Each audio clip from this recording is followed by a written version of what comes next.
यार नमाज तो पढ़ ली है, अब कोई काम तो है नहीं। ऐसा करता हूँ घर चला जाता हूँ।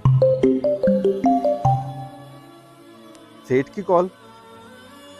हाँ सेठ। आजा यार, तू नहीं था तो कल मेरे साथ ये हो गया। भाई बाइक ठीक करानी रजाक भाई है। भाई यार रजाक भाई तो नहीं है। आजा आप इधर खड़ी करें बाइक।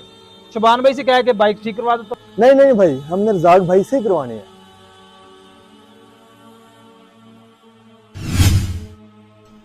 भाई साहब बात सुनिएगा। जी भाई साहब। भाई साहब रजाक भाई को बुला दे, मैंने रिक्शे का इंजन करवाना है। भाई ये रजाक भाई तो नहीं है, आजा इधर खड़ा करे, मैं काम कर देता हूँ। आजा। नहीं नहीं भाई साहब, मैंने रजाक भाई से ही करवाना है। अच्छा सेठ, मैं आ रहा हूँ।